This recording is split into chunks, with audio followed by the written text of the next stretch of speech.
Welcome back to the Missouri Baptist Football pregame show. Harry Schrader, Jason Buryanak, the head coach. And Jason, you guys are back home, finally after several weeks away. But first I want to talk about something that took place on campus this week. The volleyball team was raising money for thyroid cancer awareness. And I understand you got a little wet. Yeah, I got a lot wet. From what everybody told me, there was a long line about 15 minutes ahead of time waiting to dunk me. Were they football players? They were all football players. Yeah, we had a long line of football players. Dr. Lacey, our school president, he paid for 10 throws and put me down on 4 of them, I think. So it was a lot of fun. Obviously went to a good cause. In fact, I talked to my wife this morning, and she said that she was upset at me because I didn't tell her that I was going to be in the dunking booth because she wanted a shot at it and thought that our daughter would want a shot at it too. But it was a lot of fun, went to a great cause, and I realized that it's a good thing a lot of our football players don't play baseball. So. That being said, that's one of the special things about this place. Yeah. The kids care, the faculty care. It's a place where people really want to do the right kind of things. Yeah, and everybody's looking to help each other, whether it be another athletic team. In this case, it was one of our volleyball players who experienced a death in the family, and we were reaching out to help her and the family and raise money in cancer research awareness. And it was a lot of fun. There was a great participation. There were not just me, but almost every one of our coaches participated. I know Brad, our SID, participated. I saw him get dunked on video. Yeah, I did. Yeah. So we all took our turn. It was a little bit cool. Then when I signed up, I said, "What's the weather going to be like?" They said, "Oh, it's going to be 90 and sunny," and it turned out to be a little bit cooler than that. But it was fun. You're back home, albeit we're at Westminster High School because of some conflicts over at CBC. The next 3 at home, 5 of the next 6 at home, that's got to be a welcome relief. It is. I think we're all eager to get back to these home games. We knew going into the season that we had a three-game road trip planned. We also knew that it was going to be against some tough teams. So it's definitely nice to get that piece of the season behind us and now start looking forward to playing at home for the next couple weeks. Taylor comes in. They average 35 points a game. They're a high-powered offense and really big up front. I mean, 3 or 4 of their starting linemen are 300-pounders. Oh, yeah, they are huge. I think their left tackle is 6'6", 310, 315 pounds. They are enormous along the front, and that seems to be something that we see week in and week out. Marion was enormous up front. Siena Heights was big up front. So it's part of being in this league, and we talked to our guys about that this is a tough league. They've got some big kids. It shows us, what we've got to continue to strive for and recruit to. I don't see these guys being as mobile as what Marion was, so hopefully our speed can come into play a little bit there again, and similar to what we did against Siena Heights, use our speed to put some pressure on that quarterback. But it's a good football team. Their quarterback, Everett Pollard, has thrown for over 1,000 yards, but they're pretty balanced. They've got a good running attack. Just talk about what you have to do against Taylor today.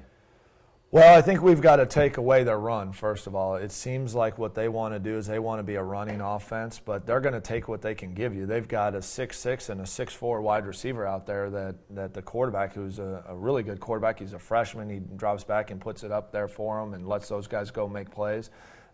Ultimately, I think they want to run behind those big offensive linemen, and so we've got to be physical and stop the run and then force those passes. And then if they beat us in the pass game, we got to tip our hat to them and acknowledge the fact that we don't have a 6'6" corner out there. But we like our chances. We get some guys back in the secondary with Devontae Johnson and Eddie Calderon, so we're hopeful that that'll help us back there a little bit, and we just got to go out and compete.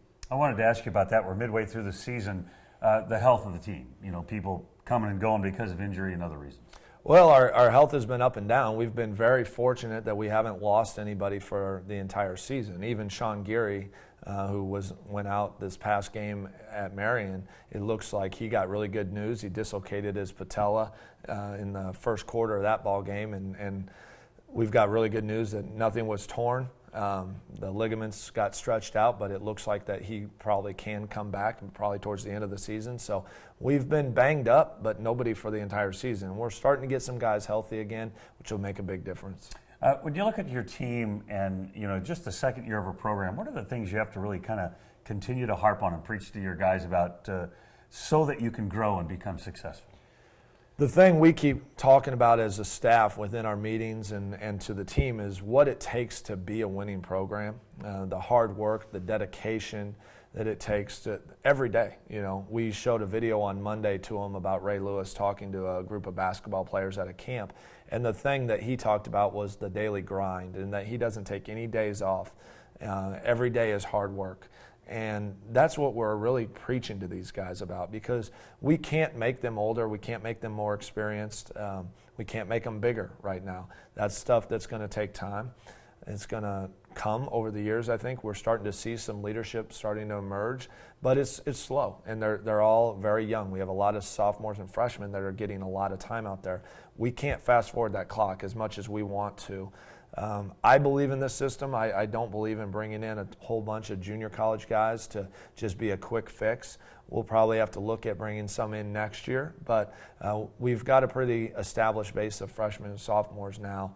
We feel okay about doing that, but we've got to continue to work harder every day in practice and understand what it takes to ultimately be successful and compete at the high level in NAI. Kalen Petty has been a constant offensive threat for you guys the last couple of years. How do you develop a second offensive threat? Well, it's starting to emerge. You know, I think some of it comes with the quarterback trusting that individual, whether it be as a wide receiver. We really need a running back to step up and get some carries and get some yards on the ground. I really think Austin Schultz is doing a heck of a job in practice. And Tuesday, he was all over the place, running people over and getting up with a bunch of enthusiasm. You know, I think Entorio's starting to feed off of that. So we get a couple linemen back. We need some of those guys to step up, because right now we don't have a great quarterback right now. We've got a lot of really good quarterbacks, but we've got to get some offensive linemen to be able to run the football, take some pressure off of them, and then obviously that'll take some pressure off of Kalen. Guys like Cole Lehman need to continue to step up. Sean Calhoun is starting to come along.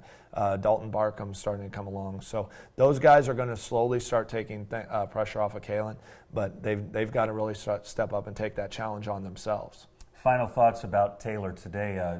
What maybe even offensively can you look at them and you think, well, maybe we'll be able to do this against them? Well, if we can get some time, they play a coverage that puts the middle of the field open quite often. And if we can get some time back there and we can stretch the field and we can take some shots down the field at them, I think that they're not overly big on the defensive line, even though they're really big offensively on the line. They're not huge on the defensive line, and we can maybe get downhill at them. We've gone back to the drawing board a little bit and looked at the type of run plays we have and how we're coaching it, and realized that some of the things that we're asking our guys to do, they're just not capable of doing right now. And so we've gone and had to go back and take a look at how can we make some minor tweaks to allow them to be successful on our end as coaches, and we just keep encouraging them to stay the course and continue to work hard.